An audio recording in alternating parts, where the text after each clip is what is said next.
Pues muy buenas tardes, estimados compañeros. Muchísimo gusto de estar con ustedes esta tarde, que será una tarde larga y que me tendrán aquí con ustedes un tiempo bastante prolongado. Así es que váyanse acostumbrando a mí.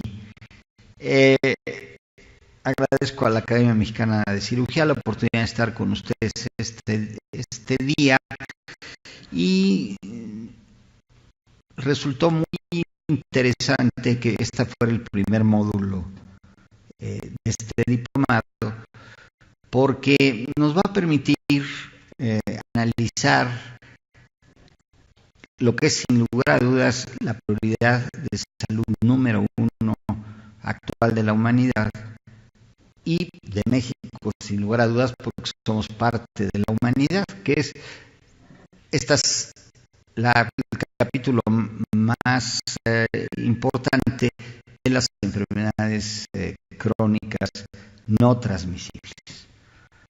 El cambio que ha sucedido, que se ha llamado transición epidemiológica, de la cual hablaremos en un poco tiempo más en detalle, la transición poblacional no se ha acompañado de otro aspecto muy importante, que es la transición mental del paradigma al cual nos enfrentamos actualmente.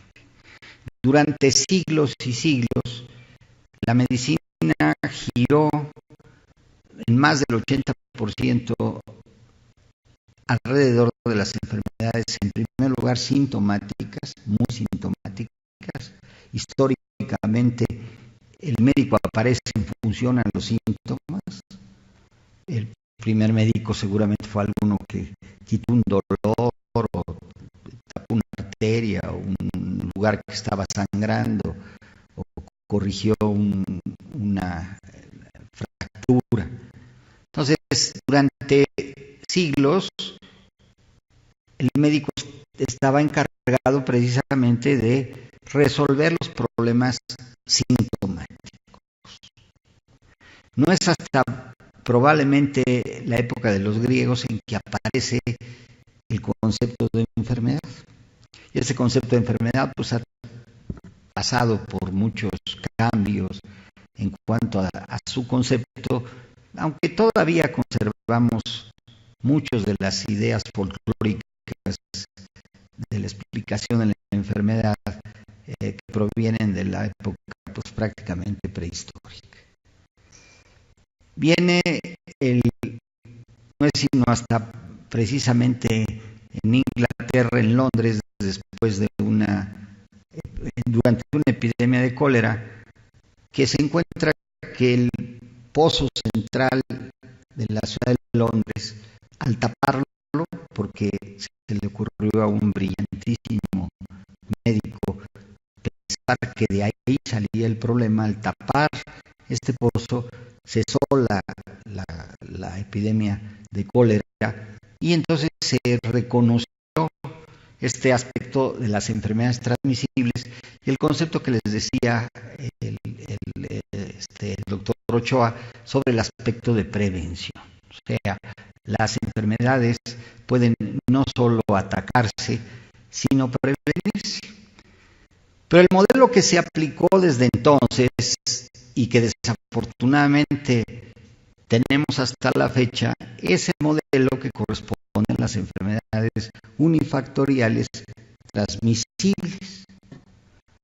Por ejemplo, yo les puedo decir con certeza absoluta que ninguno de ustedes tiene sarampión, porque no hay sarampión en este momento prácticamente viable. Y si tuviera yo dudas de que alguno de ustedes tiene sarampión porque son asintomáticos, pues los pondría yo en la famosa cuarentena y la podría yo prolongar hasta 40 días, ¿por qué no? Por eso se llama cuarentena. Y si a los 40 días no les sale el sarampión, pues no tienen sarampión. Después, si brota el sarampión, pues tiene dos caminos: o se cura, generalmente espontáneamente, o la persona se muere. A veces deja secuelas, el sarampión, pero les puedo asegurar que ninguno de ustedes tiene sarampión. Si tomamos este modelo, pues podemos entender que la enfermedad pues, es precisamente la aparición de este contacto con el virus, que tiene un periodo corto de latencia. Después viene la enfermedad sintomática y el desenlace es muerte o curación. Y que podemos prevenir con medidas muy sencillas, simplemente no te pongas en contacto con el agente causal y se terminó. Bueno, este modelo ha predominado en la organización médica, pues prácticamente desde el siglo pasado la medicina ha sido organizada para resolver estos problemas.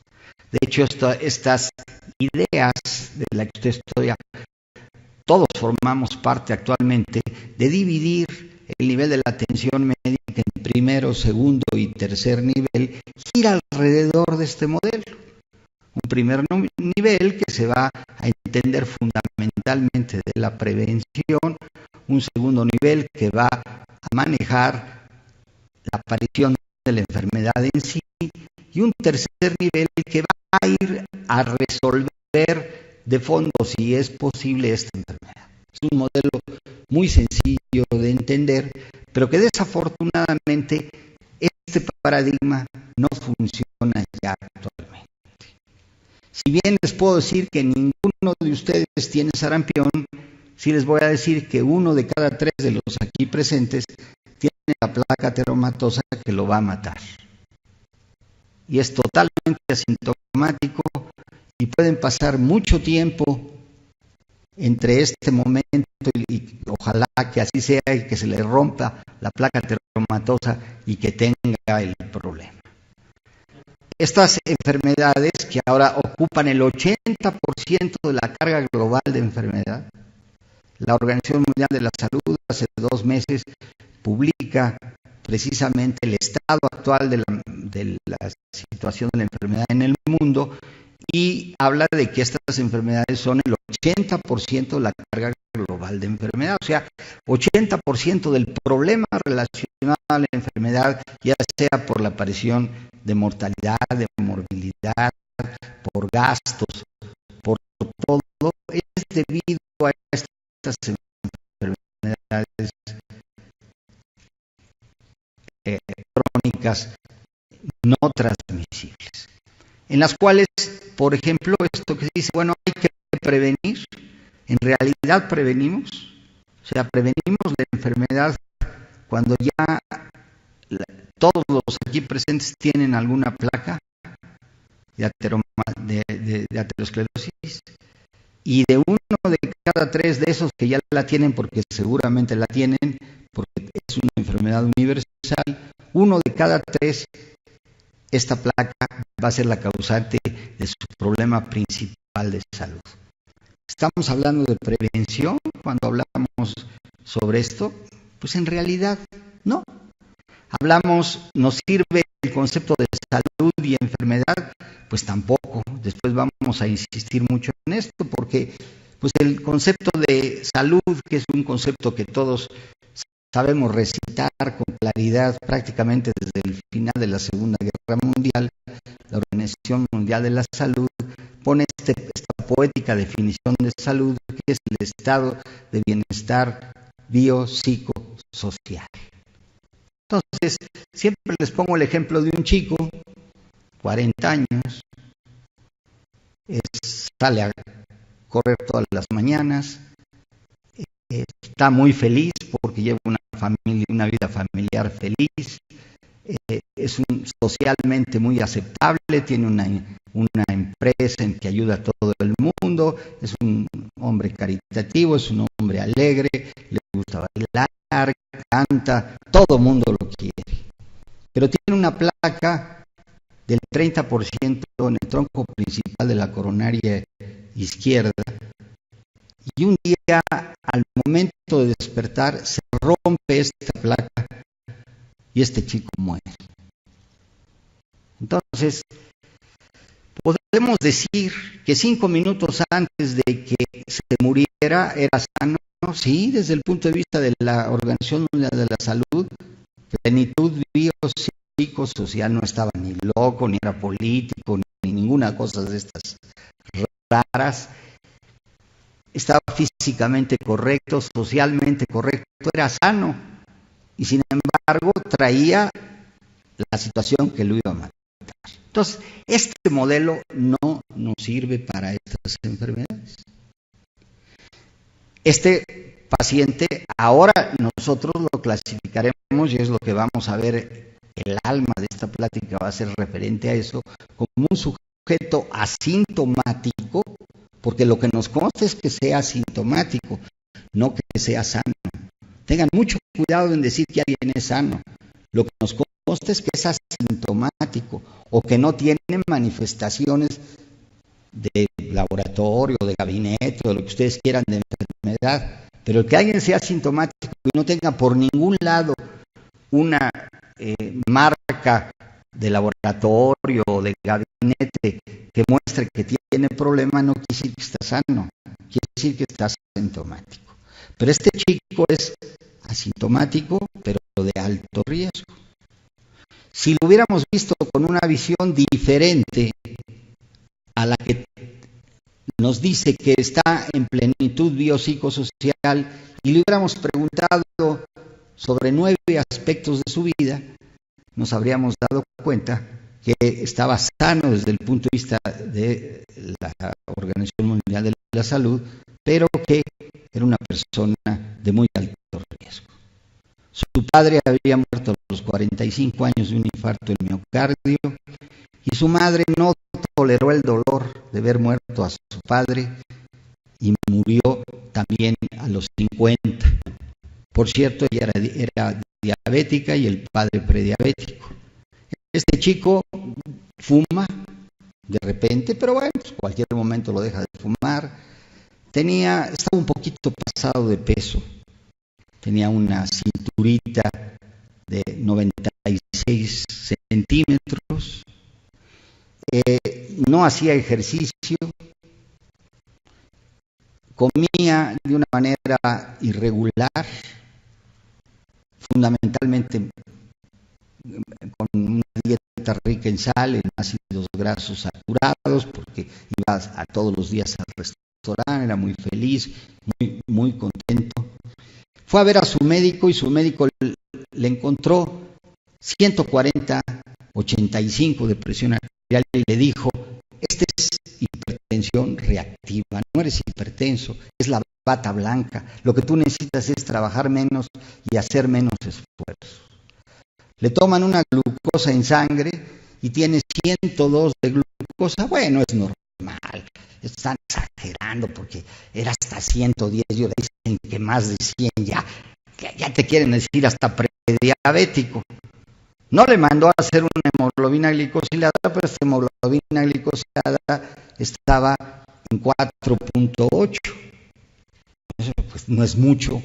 Luego el colesterol, pues hombre, el colesterol estaba en 210. ¿Quién no tiene 210 de colesterol?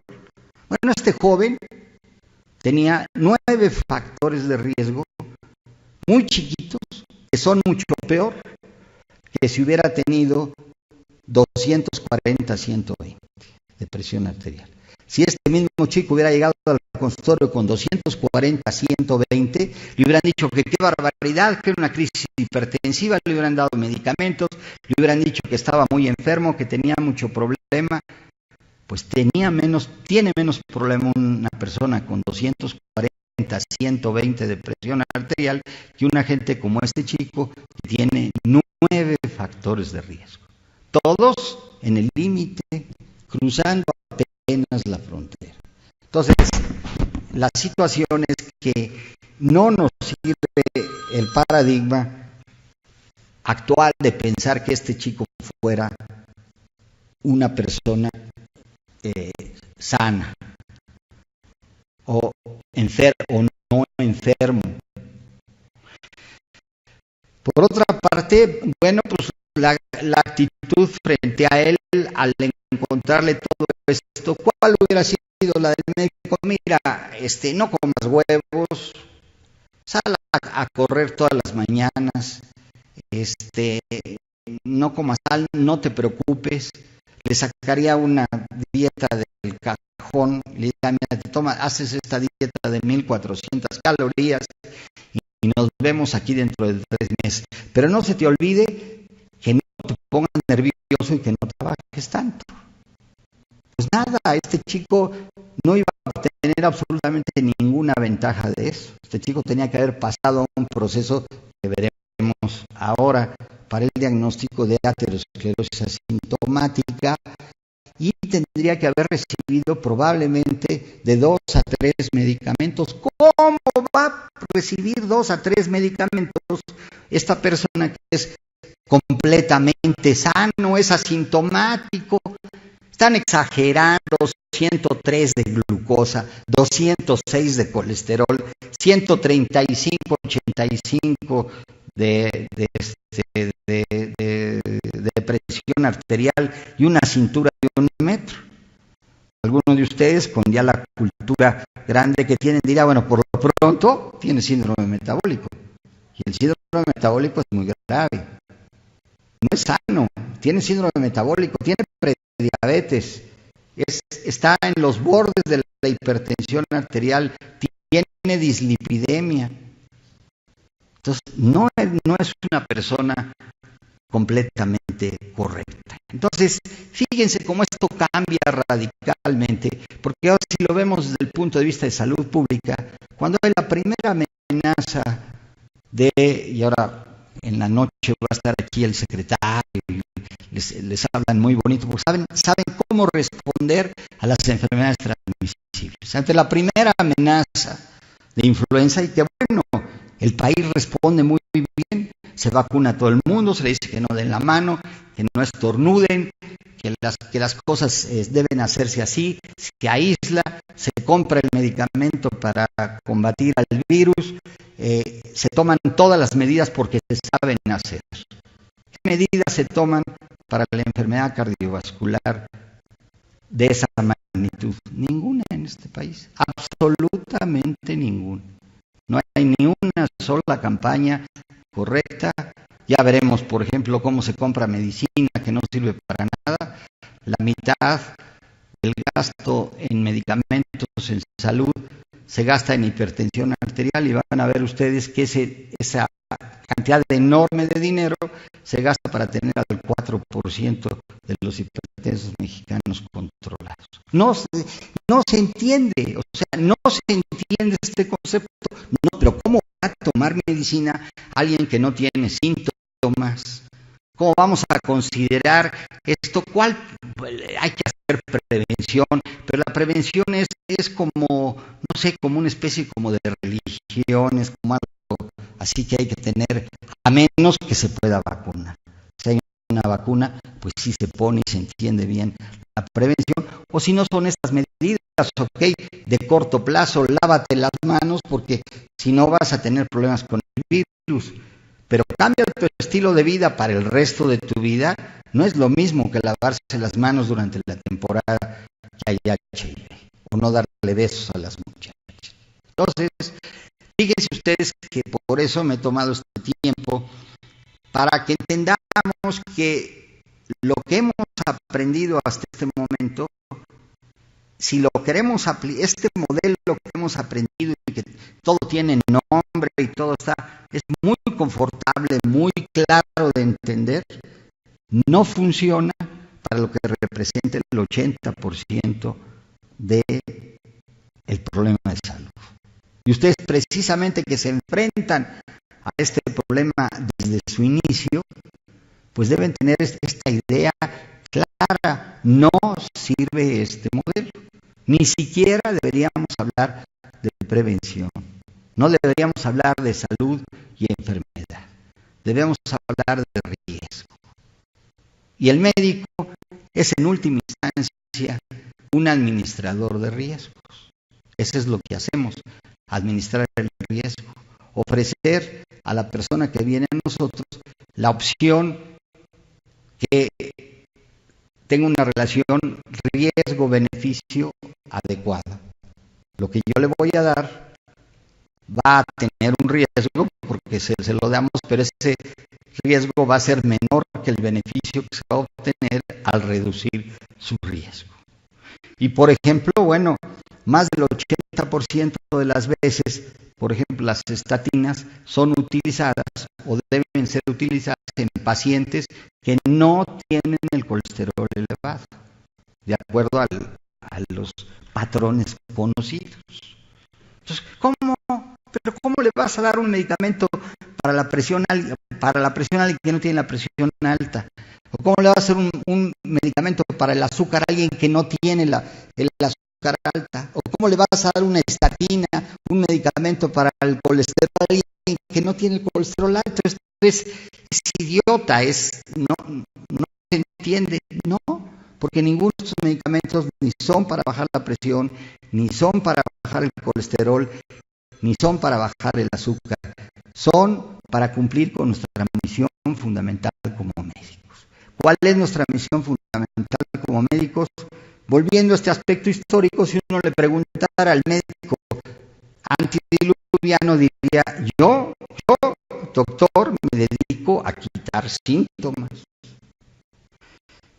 Ya después de los griegos, ya no, espérame, yo no nada más quito síntomas, curo enfermedades.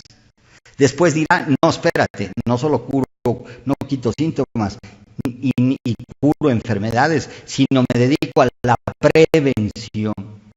Y todavía estamos con estos exhortos en el siglo XXI a través de entender el paradigma de esta forma. Entonces, no es así. Bueno, pues vamos a ver por qué no es así, cuál es la historia. Se me olvidó decirles, bueno, entonces si yo les pregunto ahora a ustedes cuál es su misión en la vida como médicos, pues bueno, sí, ok, quitar síntomas puede ser, prevenir enfermedades, pues las que se puedan prevenir, curar enfermedades, las que se puedan curar. Ninguna de estas crónicas no transmisibles son curables. Para pronto. Ninguna se cura. No se cura. Entonces, en realidad nuestra función como médicos es aumentar tiempo de vida con calidad en las personas que acuden a nosotros independientemente de su estado de salud. No importa el estado de salud, lo que importa es que yo le aumente el tiempo de calidad de vida. Y eso es muy importante porque ¿qué haría un médico en un señor desahuciado que se está muriendo? Ya no tendría valor, no está curando, no está previniendo, no está quitando síntomas. No, pero aún ahí el médico puede aumentar la calidad del tiempo de vida de la persona que está en sus manos. Entonces, esa es nuestra manera de pensar.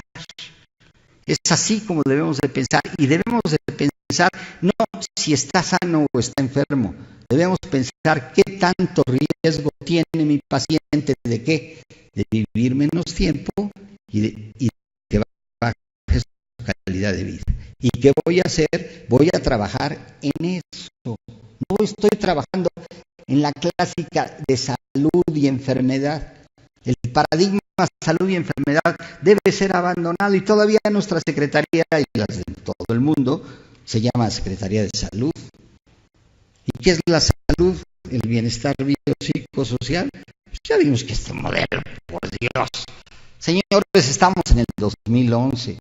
Ni siquiera estamos en el año de 1990.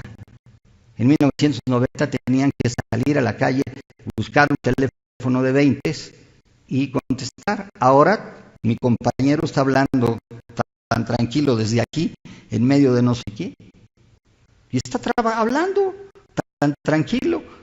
No, vivimos en otra época. No se tuvo que salir, bueno, ni siquiera hablar con su teléfono allá afuera, que hubiera sido muy, muy correcto, pero no se tuvo que salir a buscar un teléfono de 20.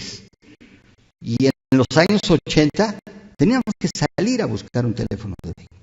Entonces, ¿Por qué seguimos pensando así en la medicina? Como si tuviéramos teléfonos de 20 cuando estamos en la época de los celulares.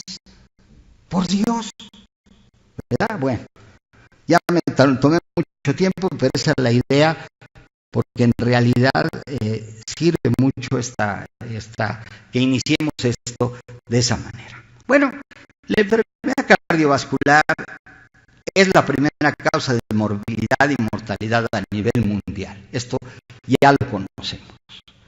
El envejecimiento de la población incrementa este problema. Es una enfermedad crónica que afecta gravemente el tiempo y la calidad de vida de las personas.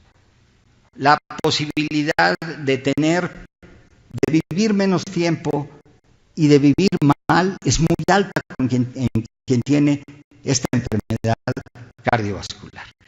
Y como habíamos mencionado, el manejo de los factores de riesgo cardiovascular es esencial para esta buena promoción o entender correctamente la salud.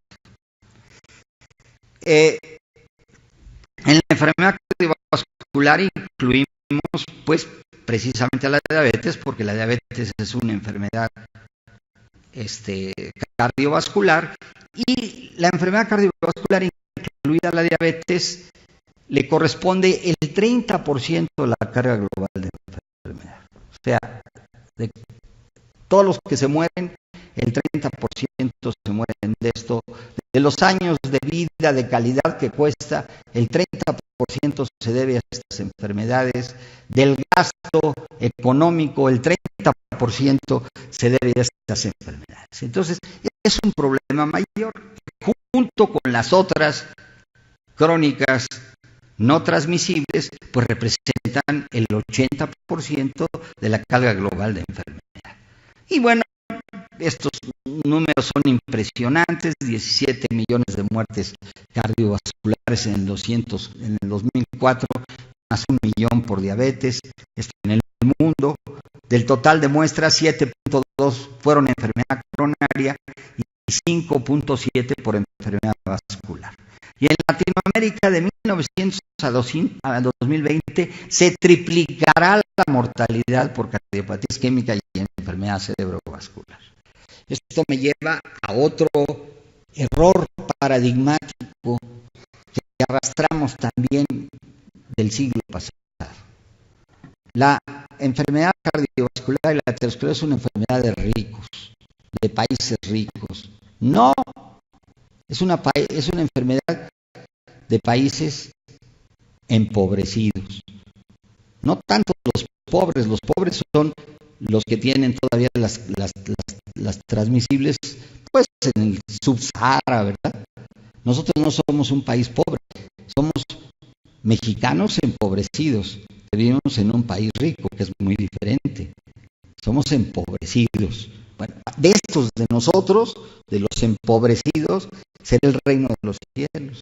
Y además de ser el reino de los cielos, es la aterosclerosis, ¿sí? Afortunadamente también, de los 4 millonarios que tenemos en Forbes, por lo menos 2 de ellos, que a mí me consta, ya tuvieron que ver con enfermedad cardiovascular muy severa. ¿Sí? Sí, también ellos, pero bueno. Pero es más bien, no es esta de que no es nuestro problema, es de los países pobres. O como de repente dicen, no, pues es que la transición nos está llevando a las enfermedades de los ricos. No, señor, nos está llevando a lo que nos corresponde, a la enfermedad de los empobrecidos. Segundo aspecto, no, esta es una enfermedad de viejos, no es una enfermedad de viejos. Este proceso se inicia prácticamente desde que nacemos y cada vez se manifiesta en edades más tempranas de la vida. Y el peor de todos los paradigmas, esta es una enfermedad de hombres. A las mujeres no les da. No. Fíjense ustedes que, para que vean cómo no entendemos los paradigmas o no entendemos la manera de ser de la epidemiología moderna, ustedes ven por todos lados estas maravillosas campañas para el cáncer de la mujer.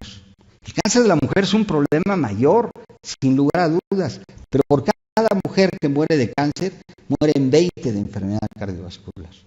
20 de enfermedad cardiovascular. Y han visto pálidas campañas que es la mujer de rojo y no saben ni qué. Porque para la de cáncer, hombre, hasta a Martita se le ocurrió regalar mamógrafos para todo el país. Se le olvidó que se necesitaba quien los leyera, ¿verdad? Pero ahí andan, no sé, 40,000 o 60,000 mamógrafos repartidos en Chantalapan de las Manzanas.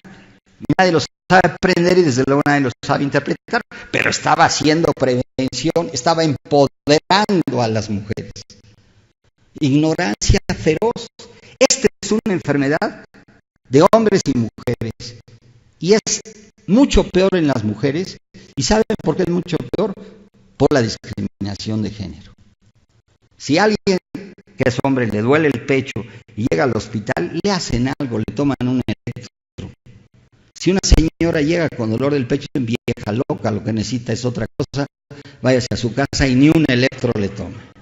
Entonces, es discriminación de género, porque creemos que esta enfermedad es de países ricos y nosotros no somos países ricos, creemos que es de viejos y pues no tenemos tantos viejos y creemos que es de hombres y no es de mujeres.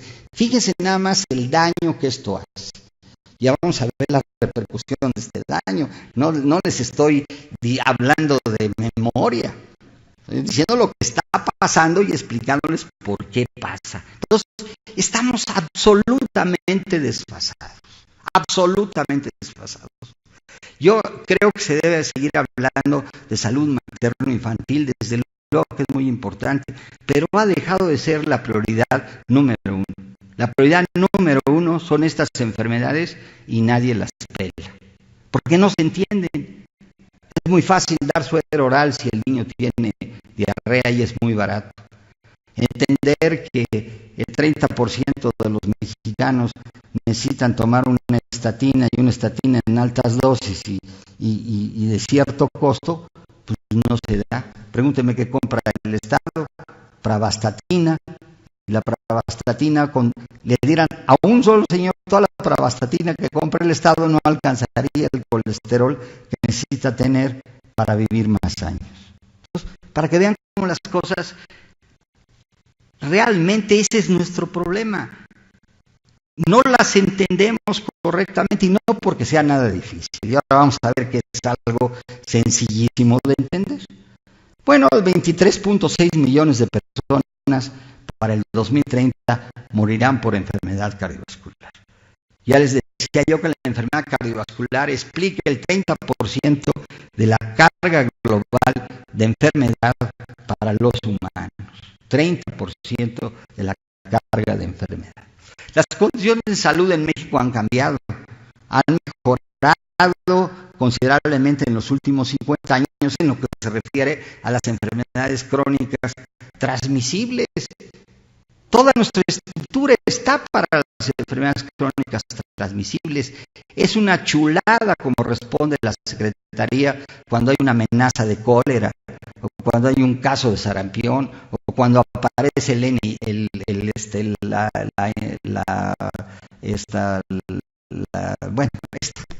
la que ahora nos trae encima. Bueno, o el cólera, ¿verdad? Responde de inmediato. Sin embargo, para enfermedad cardiovascular, no. Por ejemplo, el Seguro Popular dice que es para enfermedad catastrófica. Pues si el 30% de estas de la catástrofe económica se debe a estas enfermedades y el Seguro Popular no los cubre, apenas a finales del año pasado cubre los infartos del miocardio en menores de 60 años. Y no cubre lo demás, que esa es la verdadera catástrofe. Entonces, no entendemos el problema. Sí ha disminuido la mortalidad general, el incremento de la vida al nacer, y ya se los dijeron. Estos resultados son debidos precisamente a nuestra buena manera de hacer las cosas de los años 60. Pero nos quedamos anclados en la manera de hacer algo que nos dio mucho éxito. Históricamente el país tuvo una verdadera respuesta muy correcta por esto. Envejecimiento de la población, las enfermedades no transmisibles son ahora, y esta es la famosa transición epidemiológica y demográfica. Vamos creciendo, haciéndonos cada vez más gruesa la pirámide. Esta era la pirámide para 1970 y esta es la pirámide que esperamos en 2050. Pero si se fijan, de todos modos la pirámide acá sigue siendo flaquita. Cada vez hay más viejos porque somos ciento y tantos millones de mexicanos. Entonces el 6% de ciento y tantos somos 6 millones de ancianos. Pero esta proporción es de las más bajas del mundo en proporción. No llega la gente a viejo. Sabemos hacer para que el niño sobreviva, pero después no sabemos cómo hacer que la gente llegue a viejo. Entonces es todo un problema que requiere de esta transición. Mucho de esto, sí, desde luego, es aplicable al aspecto de la aparición del Homo obesus, ¿verdad? El ser flaco, les digo que ser flaco es una porción de la especie humana en vías de extinción. Cada vez hay menos flacos y menos flacos mexicanos. Y sí se debe a una transición también en la alimentación. Vean ustedes, por ejemplo, el crecimiento que hay en el consumo de refrescos comparada con la disminución en el consumo de frutas y verduras entre 1984 y 2007. Se multiplicó 3 veces el consumo de bebidas azucaradas y reduce en 1/3 el consumo de vegetales. En este sentido, hace un año hubo esfuerzos de la Secretaría para esto de la ley contra la comida chatarra, de que no hubiera en las escuelas, etcétera. Pero la oposición política fue tal y la falta de apoyo de la población por no entender de qué se trataba fue tal que en realidad quedó muy mediatizadita. 2 cosas se perdieron, bueno, muchas otras cosas más, pero en estos 6 años se perdió el ataque fuerte contra los remedios milagro de la televisión. Ahí los tienen, rampantes. Si se trató de cambiar la ley, se medio cambió, pero no lo suficiente. Y segundo, que los niños tuvieran, por lo menos en las escuelas, comida, que no hubiera solamente Coca-Cola, por Dios. Es lo único que podían comprar. O en los pueblos, la Coca-Cola acabó con el pulque. Pues es que es más fácil conseguir Coca-Cola que conseguir pulque. Y luego si a la Coca-Cola le echamos un chorrito de licor del pueblo, pues ahí está la bebida. ¿A quién demonios se le ocurre consumir pulque que se tarda un chorro? No, nada, o sea, acabó con todo eso. Bueno, desde luego que eso no lo hemos enfocado de una manera correcta. Hay medidas en función a esto que no se han resuelto. Desde luego que, como ha sucedido en el mundo, la mortalidad general en México ha descendido muy importantemente. Sin embargo, fíjese que desde 1995 a 2005 ya no hay tal descenso de la mortalidad general. Este efecto sobre la mortalidad general se debió fundamentalmente precisamente a las enfermedades crónicas, a las enfermedades transmisibles. De aquí en adelante, para que esto baje, necesitaríamos impactar sobre las enfermedades crónicas no transmisibles y no le veo el futuro. No le veo el futuro. Mídete, toma agua, camina, buenos deseos. ¿Se mide y qué? ¿Dónde están las clínicas para ayudar a la persona que baje de peso?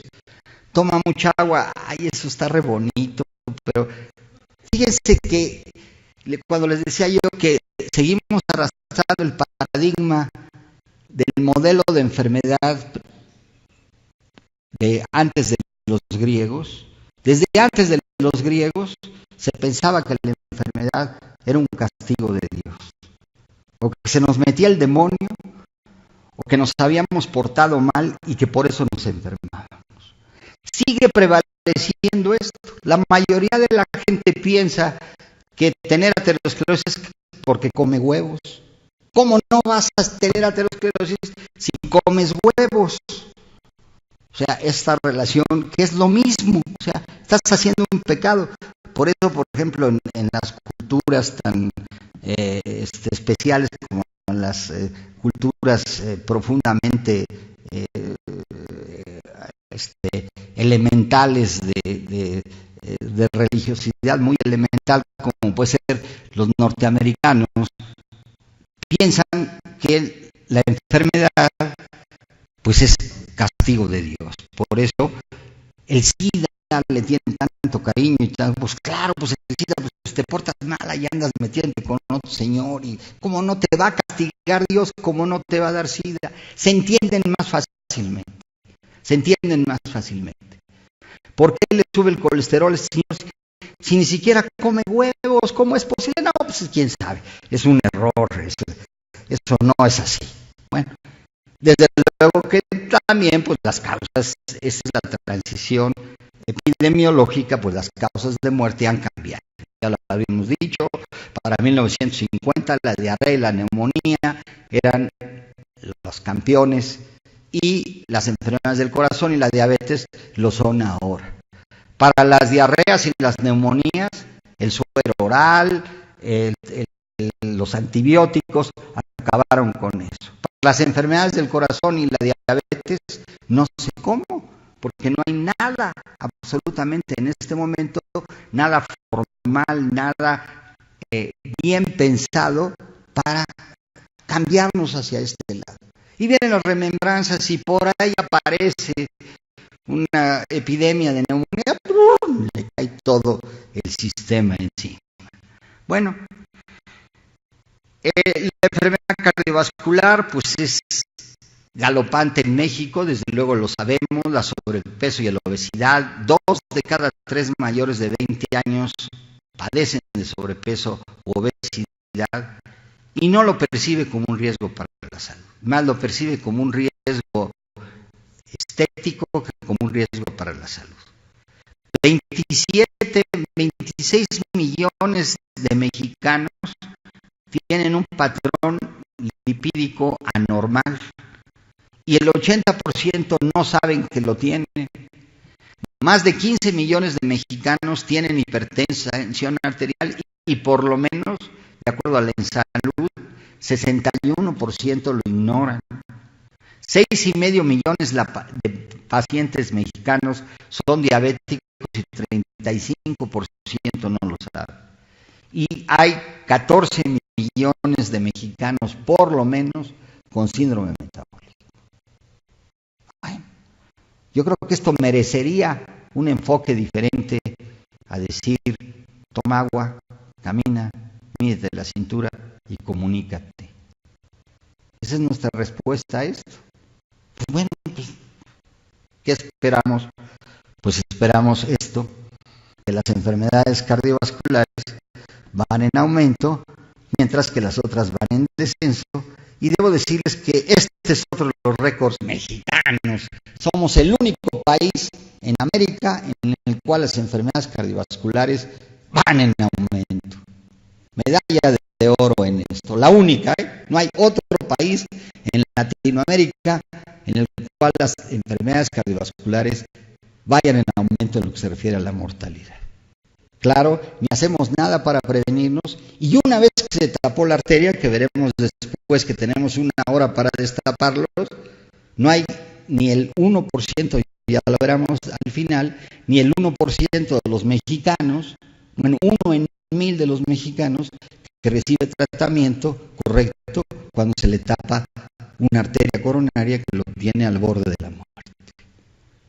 Nuestro amiguito del que había platicado al principio, si llega antes de morirse en la primera hora y se le destapa la arteria que se le tapó, recupera su vida completamente normal de bienestar bio, psico, social, y hubiera seguido siendo el chico exitoso y todo lo que habíamos visto. Bueno, entonces ni hacemos una ni hacemos la otra. O sea, ni tenemos suficientes unidades de atención para este tipo de padecimientos cuando ya se presentan, porque estas son de cuarto nivel. Y para llegar al cuarto nivel hay que pasar primero por el primero, después por el segundo, después por el tercero y después al cuarto nivel. Promedio en esta institución que nos acoge el día de hoy, 4 meses, cuando debería ser menos de una hora. ¿Y cuál es la solución? Bueno, es que en realidad los hospitales de cuarto nivel no tienen que tener urgencias. Para eso está el primero, el segundo, el tercero y el cuarto nivel. Entonces, ¿qué pasa? Pues no hay manera de atender a estos pacientes, a menos el sacrosanto dedo de por orden superior, ¿no? Si la prima de la novia del señor no sé qué se enferma, oye, que me la admitan ahí, y a los 10 minutos le están abriendo la arteria coronaria. ¿Verdad? Ese es nuestro modelo, así es. Entonces, pues no esperemos mucho, señores, no esperemos mucho. La prevalencia de factores de riesgo en nuestro país es muy alta. Ya no voy a insistir, son millones de gentes con todos los problemas del mundo, hipercolesterolemia 9.3 millones de mexicanos, colesterol de más de 213.2 millones de mexicanos con más de 200, que es donde empieza el riesgo. Y los factores de riesgo, desde luego que van en aumento en el país. Pues ¿cómo no van a ir en aumento? Aumenta la obesidad, aumenta la diabetes, aumenta la hipertensión, aumenta la dislipidemia. Si la seguimos viendo como esperar a que el señor le duela la cabeza ese día para que llegue a urgencias, digan que es una crisis hipertensiva, le echan su agalatazo debajo de la lengua y se acabó el problema, que se regrese. Y luego le dicen, trabaje menos, no se preocupe tanto. Esa es nuestra manera de cómo estamos viendo las cosas, estamos sacando agua al final del problema. Bueno, ¿qué está pasando mientras nosotros estamos aquí? Desde que salieron en la mañana hasta la hora que salgan en la noche, 416 personas en este país van a tener un infarto. 92% lo saben ustedes, no serán atendidas en un hospital, ni siquiera de segundo nivel, en ningún hospital. El hospital de segundo nivel no está capacitado para manejar este tipo de pacientes. Bueno, pues ni siquiera al hospital de segundo nivel. ¿Y cuál es la diferencia? Bueno, si una persona tiene un infarto y lo tiene en su casa, tiene aproximadamente 30% de mortalidad en las primeras 24 horas.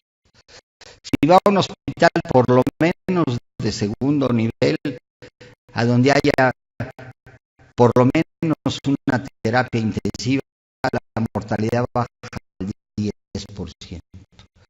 Y si cae en un hospital con todas las posibilidades de abrirle la arteria, es de menos del 1% de mortalidad. O sea, que la bajamos del 30% a menos del 1%, pero sin embargo, 92% de los mexicanos que en este momento, y estamos hablando de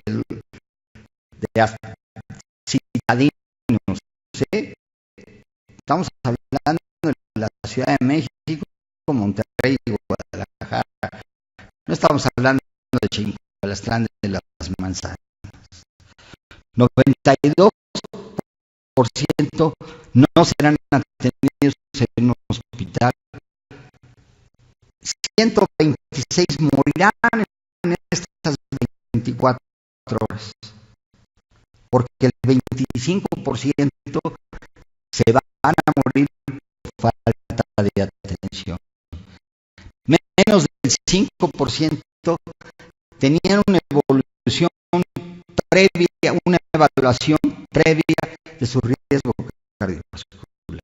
O sea, ni idea tenían de que estaban bien. Bueno, sí está un poquito gordito, sí les subió un poquito el colesterol, sí tiene un poquito alto el azúcar, sí la hipertensión de la bata blanca o la hipertensión refleja no tenía valorado el riesgo cardiovascular. 70% de estas muertes podrían haber sido evitadas de acuerdo a lo que hemos visto hasta este momento. Y en realidad, cada uno de estos problemas es una falla de la medicina que podríamos llamar medicina preventiva moderna. Bueno, vamos a, son prácticamente las 4, vamos a dejar aquí un espacio para que hagan sus preguntas, unos 5 o 10 minutos, si quieren estiran un poco las piernas después, y luego regresamos a ver cómo le hacemos para entender a la aterosclerosis, que es la fuente de estos problemas. ¿Tienen alguna duda, algún comentario? ¿No están de acuerdo? Adelante. ¿Todo bien? Atrévanse.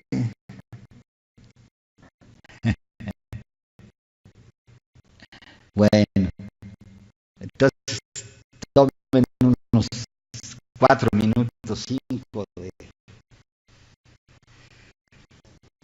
Nos vemos a las 4:05 para nada más, simplemente para estirar piernas. 30% de la carga global de enfermedad. La Organización Mundial de la Salud hace 2 meses publica precisamente el estado actual de la situación de la enfermedad en el mundo y habla de que estas enfermedades son el 80% de la carga global de enfermedad, o sea, 80% del problema relacionado a la enfermedad, ya sea por la aparición de mortalidad, de morbilidad, por gastos, por todo, es debido a estas enfermedades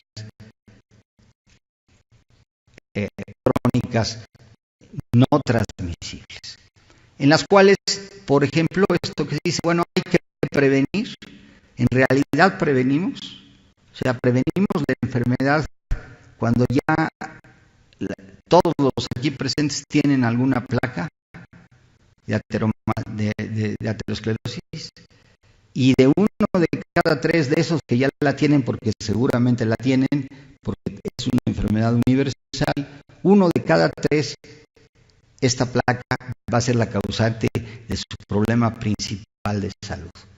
¿Estamos hablando de prevención cuando hablamos sobre esto? Pues en realidad no. ¿Nos sirve el concepto de salud y enfermedad? Pues tampoco. Después vamos a insistir mucho en esto porque pues el concepto de salud, que es un concepto que todos sabemos recitar con claridad prácticamente desde el final de la Segunda Guerra Mundial, la Organización Mundial de la Salud pone esta poética definición de salud, que es la sintomática, y el desenlace es muerte o curación. Y que podemos prevenir con medidas muy sencillas, simplemente no te pongas en contacto con el agente causal y se terminó. Bueno, este modelo ha predominado en la organización médica, pues prácticamente desde el siglo pasado la medicina ha sido organizada para resolver estos problemas. De hecho, estas ideas de las que usted estudia, todos formamos parte actualmente de dividir el nivel de la atención médica en primero, segundo y tercer nivel, gira alrededor de este modelo. Un primer nivel que se va a entender fundamentalmente de la prevención, un segundo nivel que va a manejar la aparición de la enfermedad en sí, y un tercer nivel que va a ir a resolver de fondo, si es posible, esta enfermedad. Es un modelo muy sencillo de entender, pero que desafortunadamente este paradigma no funciona ya actualmente. Si bien les puedo decir que ninguno de ustedes tiene sarampión, sí les voy a decir que 1 de cada 3 de los aquí presentes tiene la placa ateromatosa que lo va a matar. Y es totalmente asintomático y pueden pasar mucho tiempo entre este momento y ojalá que así sea y que se le rompa la placa ateromatosa y que tenga el problema. Estas enfermedades que ahora ocupan el 80% alrededor de las enfermedades, en primer lugar sintomáticas, muy sintomáticas, históricamente el médico aparece en función a los síntomas. El primer médico seguramente fue alguno que quitó un dolor o tapó una arteria o un lugar que estaba sangrando o corrigió una fractura. Entonces, durante siglos, el médico estaba encargado precisamente de resolver los problemas sintomáticos. No es hasta probablemente la época de los griegos en que aparece el concepto de enfermedad. Y ese concepto de enfermedad pues ha pasado por muchos cambios en cuanto a su concepto, aunque todavía conservamos muchas de las ideas folclóricas de la explicación de la enfermedad que provienen de la época pues prácticamente prehistórica. Viene no es sino hasta precisamente en Inglaterra, en Londres, después de durante una epidemia de cólera, que se encuentra que el pozo central de la ciudad de Londres, al taparlo, porque se le ocurrió a un brillantísimo médico pensar que de ahí salía el problema, al tapar este pozo cesó la epidemia de cólera y entonces se reconoció este aspecto de las enfermedades transmisibles y el concepto que les decía el doctor Ochoa sobre el aspecto de prevención. O sea, las enfermedades pueden no solo atacarse, sino prevenirse. Pero el modelo que se aplicó desde entonces y que desafortunadamente tenemos hasta la fecha es el modelo que corresponde a las enfermedades unifactoriales transmisibles. Por ejemplo, yo les puedo decir con certeza absoluta que ninguno de ustedes tiene sarampión, porque no hay sarampión en este momento prácticamente viable.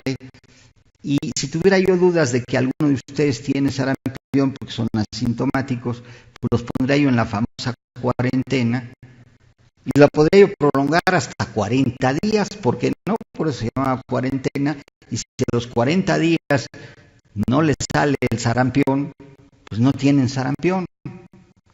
Después, si brota el sarampión, pues tiene dos caminos: o se cura, generalmente espontáneamente, o la persona se muere. A veces deja secuelas el sarampión, pero les puedo asegurar que ninguno de ustedes tiene sarampión. Si tomamos este modelo, pues podemos entender que la enfermedad pues es precisamente la aparición de este contacto con el virus, que tiene un periodo corto de latencia. Después viene la enfermedad sin... Pues muy buenas tardes, estimados compañeros. Muchísimo gusto de estar con ustedes esta tarde, que será una tarde larga y que me tendrán aquí con ustedes un tiempo bastante prolongado. Así es que váyanse acostumbrando a mí.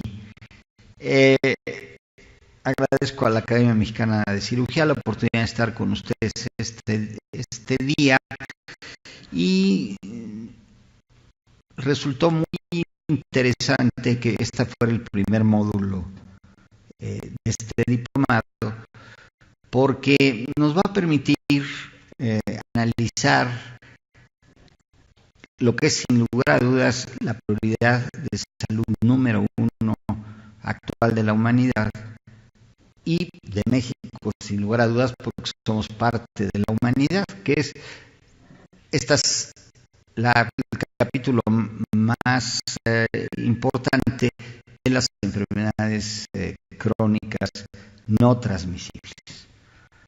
El cambio que ha sucedido, que se ha llamado transición epidemiológica, de la cual hablaremos en un poco tiempo más en detalle, la transición poblacional no se ha acompañado de otro aspecto muy importante, que es la transición mental, del paradigma al cual nos enfrentamos actualmente.